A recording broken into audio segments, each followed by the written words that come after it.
τη μεγαλύτερη χριστουγεννιάτικη γιορτή της Ελλάδος να λείπουν τα παραμύθια. Έτσι λοιπόν, μαζί με το Μήλο των Ξωτικών ξεκίνησε και ένας άλλος θεσμός. Ο διαγωνισμός συγγραφής παραμυθιού. Αυτός ο διαγωνισμός είχε μια απίστευτη επιτυχία. Εκατοντάδες παραμύθια κάθε χρόνο έφταναν εδώ και ουσιαστικά ήταν η κατάθεση ψυχής κάποιων ανθρώπων, ήταν τα όνειρα κάποιων ανθρώπων αποτυπωμένα σε κάποιες σελίδες. Αυτά τα όνειρα όμως είναι πραγματικά παραμύθια, υπέροχα παραμύθια. Φέτος έχουμε τη χαρά να βραβεύσουμε τους νικητές του περσινού διαγωνισμού παραμυθιού. Του περσινού διαγωνισμού συγγραφής παραμυθιού. Το δύσκολο έργο όμως της επιλογής των νικητών τον ανέλαβαν τρεις άνθρωποι που θα ήθελα να ευχαριστήσω εκ μέρους της Οργανωτικής Επιτροπής για το δύσκολο έργο και να καλέσω στην κεντρική σκηνή την κυρία Γεωργία Κολοβελώνη, είναι πρόεδρος του Συνδέσμου Φιλολόγων Νομού Τρικάλων και ποιήτρια. Καλημέρα, χρόνια πολλά. Καλημέρα, Γρηγόρη, καλημέρα. Την κυρία Θανασία Τσιωτινού, φιλόλογος και θεατρολόγος. Καλημέρα σας και χρόνια πολλά. Ευχαριστώ πολύ. Και την κυρία Χιώτη Αλεξάνδρα, είναι διδάκτορ γλωσσολογίας. Καλημέρα σας. Λίγο πιο μπροστά. Πραγματικά αξίζουν συγχαρητήρια στους νικητές, αξίζουν συγχαρητήρια σε όλους αυτούς που μπήκαν στη διαδικασία να γράψουν ένα παραμύθι και να το στείλουν σε αυτό το παραμύθι που είναι ο Μήλος Εξωτικών, αλλά αξίζουν συγχαρητήρια και σε εσάς που διαβάσατε πόσα παραμύθια. Διαβάσαμε πάνω από 200 παραμύθια. Είναι ένα εκπληκτικό νούμερο. 200 παραμύθια. Νομίζω ότι δεν υπάρχει άλλος διαγωνισμός συγγραφής παραμυθιού και ειδικά έτσι χριστουγεννιάτικου παραμυθιού που να έχει τόσο μεγάλη συμμετοχή. Θα θέλαμε έτσι δύο λογάκια τις εντυπώσεις σας, γιατί νομίζω ότι αυτά τα λόγια είναι που δίνουν και μεγαλύτερη αξία στην επιτυχία των νικητών που σήμερα θα βραβεύσουμε. Να συγχαρούμε και εμείς τους νικητές. Πραγματικά ήταν ένας εξαιρετικά ενδιαφέρον διαγωνισμός. Υπήρχαν πάρα πολλά παραμύθια αξιόλογα και αυτό ήταν ακόμη πιο δύσκολο το έργο της Επιτροπής στην επιλογή. Υπήρχαν διάφορες θεματικές, κάποια παραμύθια πιο παραδοσιακά, κάποια με νεωτερικά στοιχεία, αλλά ήταν πραγματικά όλα ιδιαίτερα αξιόλογα και είμαστε χαρούμενοι που διαβάσαμε τέτοιες ωραίες σκέψεις ανθρώπων που εκφράζονται μέσα από το γράψιμο. Αθανασία, κουραστήκατε και λίγο ή είχε ενδιαφέρον? Είχε αρκετό ενδιαφέρον. Κοιτάξτε τώρα εδώ που τα λέμε και είμαστε και μεταξύ μας.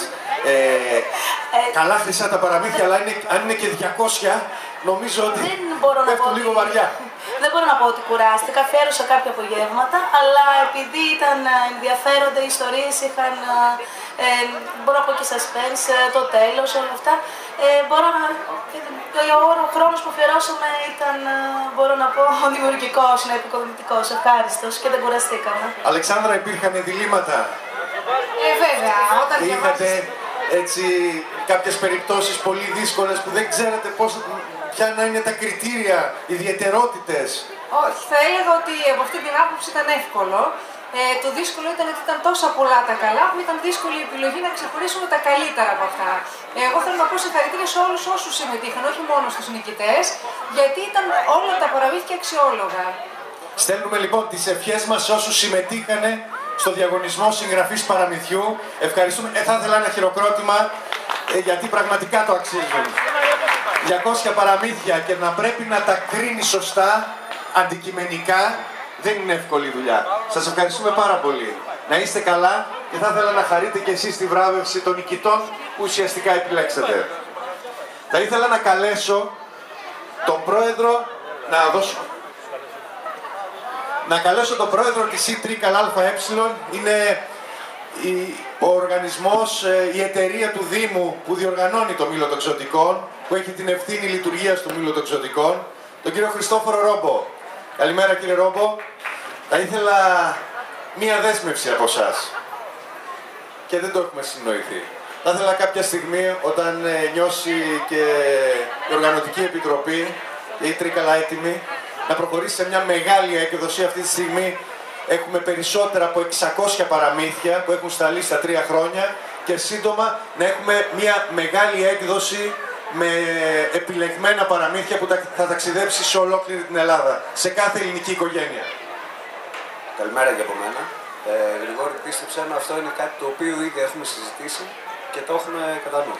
Ωραία. Χαιρόμαστε, κρατάμε αυτή τη δέσμευση. Θα ήθελα όμως να ξεκινήσουμε με την παρουσίαση των νικητών. Το πρώτο βραβείο του διαγωνισμού συγγραφής παραμυθιού για το Μήλο των Ξωτικών 2013-2014 στην κυρία Δημητριάδου Σοφία. Συγχαρητήρια. Χρόνια πολλά. Καλώς ήρθατε. Σας συγχαίρουμε πραγματικά για την επιτυχία. Δημητριάδου Χριστίνα. Εγώ έκανα λάθος, να με συγχωρέσετε. Καλά, συγχαρητήρια. Μισό λεπτάκι. Στην πρώτη μας νικήτρια θα ήθελα να δώσουμε την ευκαιρία να δώσει και τις ευχές της, να μιλήσει για το παραμύθι της. Ο τίτλος είναι «Φλουριά ή Σάρκα».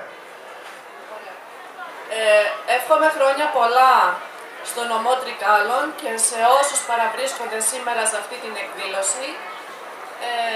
Είναι η πρώτη φορά που παίρνω μέρος στο διαγωνισμό. Εύχομαι να υπάρξουν και άλλοι παρόμοιοι διαγωνισμοί. Όπως επίσης εύχομαι, ξέχασα το όνομά σας, δεν πειράζει. Και εγώ έκανα λάθος στο δικό σας, το αποδίδετε σωστά. Πράγματι στο μέλλον να μπορέσετε κάποια στιγμή να εκδώσετε το βιβλίο. Δεσμεύτηκε ο κύριος Ρόμπος, οπότε κρατάμε τη δέσμευση. Θα ήταν κάτι πάρα πολύ όμορφο. Από εκεί και πέρα εύχομαι καλή χρονιά σε όλους τους παραβρισκόμενους. Όσον αφορά τώρα το παραμύθι που εμπνεύστηκα και έγραψα, ονομάζεται «Σάρκα και Φλουριά». Θα έλεγα ότι σε γενικές γραμμές δεν είναι ένα παραδοσιακό παραμύθι. Φέρει κάποια νεωτερίστικα στοιχεία, θα έλεγα. Και το νόημα είναι, το μήνυμα που θέλει να μεταδώσει, είναι ότι όποιος προσπαθεί να πλουτίσει εις βάρος άλλων ανθρώπων, το μόνο σίγουρο είναι ότι στο τέλος θα οδηγηθεί στην καταστροφή. Κρατάμε αυτό το μήνυμα ως πολύ χρήσιμο και παρακαλώ να μην το ξεχνάει κανείς. Χριστίνα, από πού ήρθες? Από τη Βέρεια. Από τη Βέρεια, από την όμορφη Βέρεια, την οποία αγαπάμε πολύ και η Βέρεια αγαπάει το μήνυμα. Στα επίσης όμορφα Τρίκαλα. Να είστε καλά. Ευχαριστώ πάρα πολύ. Πάντα επιτυχίες. Ευχαριστώ. Να πάρετε και το δωράκι σας. Ευχαριστώ.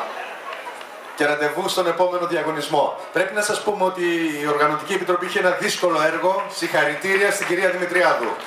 Και έτσι το πρώτο βραβείο, κυρία Δημητριάδου, το μοιράζεται ουσιαστικά με την κυρία Αρφάνη Σοφία και τον τίτλο του παραμυθιού της «Η Δριάδα και ο Ξυλοκόπος» και την κυρία Φρουτζιάλα Γεωργία «Ο Μινάς ο Μιλωνάς». Οι δύο κυρίες λείπουνε, δεν είναι εδώ ανάμεσά μας, θα σταλούν όμως τα βραβεία τους στο σπίτι τους. Πάμε λοιπόν τώρα. Κύριε Ρόμπο, θα θέλω να βραβεύσετε και τη δεύτερη νικήτρια. Μπογιατζίεφ Μαργαρίτα, μελανό άνθος. Μαργαρίτα, νεότατη. Συγχαρητήρια. Όχι, δεύτερο είναι, αλλά... Μαργαρίτα, από πού είσαι? Όπως δώσε το πρώτο σε πολλούς, είναι και δεύτερο. Στείλε λοιπόν και τις ευχές σου κι εσύ. Δεν θα ήθελα να πάρω πολύ από το χρόνο σας. Ευχαριστώ πάρα πολύ. Χαίρομαι πολύ που υπάρχουν τέτοιες ευκαιρίες ώστε όσοι γράφουμε, ας πούμε, να μπορέσουμε να έχουμε κάποιο κίνητρο για να συνεχίσουμε και να εμπνευστούμε. Ευχαριστώ πολύ. Το γράφουμε, ας πούμε, να μην το χρησιμοποιείς πλέον. Γράφετε. Και γράφετε πλέον αποδεδειγμένα πολύ καλά. Συγχαρητήρια και πάλι. Μπράβο, Μαργαρίτα.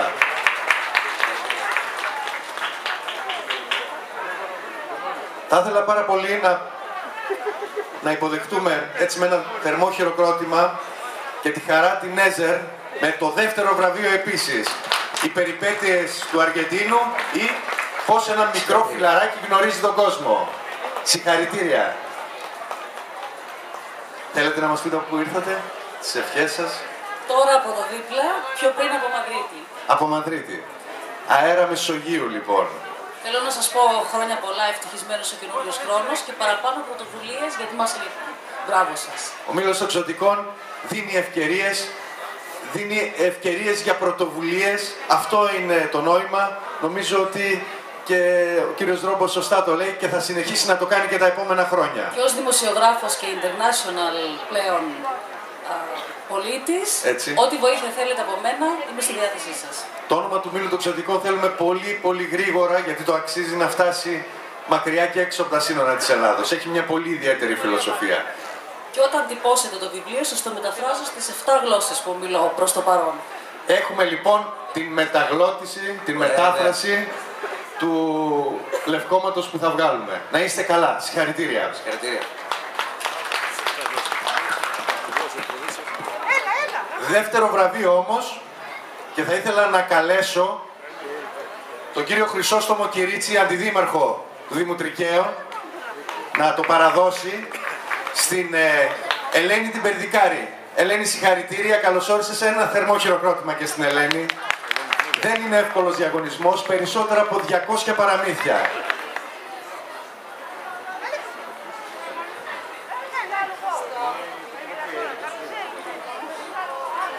Καλησπέρα σε όλους.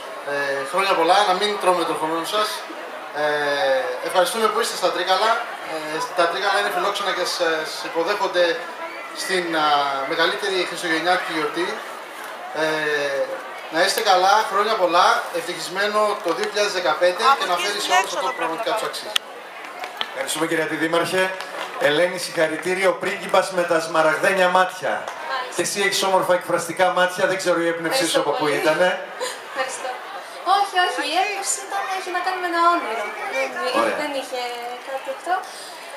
Να πω και εγώ χρόνια πολλά, να σας ευχαριστήσω πολύ για αυτή την ευκαιρία που μου δόθηκε. Ήταν έκπληξη η βράβευσή σου? Ήταν έκπληξη, ναι, δεν το περίμενα, είναι αλήθεια, γιατί γενικότερα γράφω παραμύθια και δεν το θεωρούσα από τα καλύτερα μου, απλά ήταν το έτοιμο που είχα και γι' αυτό δεν το περίμενα κιόλας αυτή. Να είσαι καλά, σε ευχαριστούμε πάρα πολύ και πάντα επιτυχίες. Ευχαριστώ πάρα πολύ. Θα ήθελα να καλέσω στην κεντρική σκηνή του Μήλου των Ξωτικών τον πρώην Δήμαρχο Τρικαίων, τον κύριο Χρήστο Λάπα. Χρόνια πολλά κύριε Δήμαρχε. Ναι,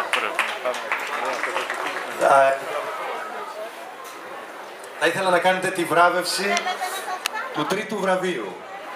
Είναι η κυρία Έφη Λάνταβου με το παραμύθι της «Ο μικρός Νάνος που ήθελε να γίνει ξωτικό». Συγχαρητήρια.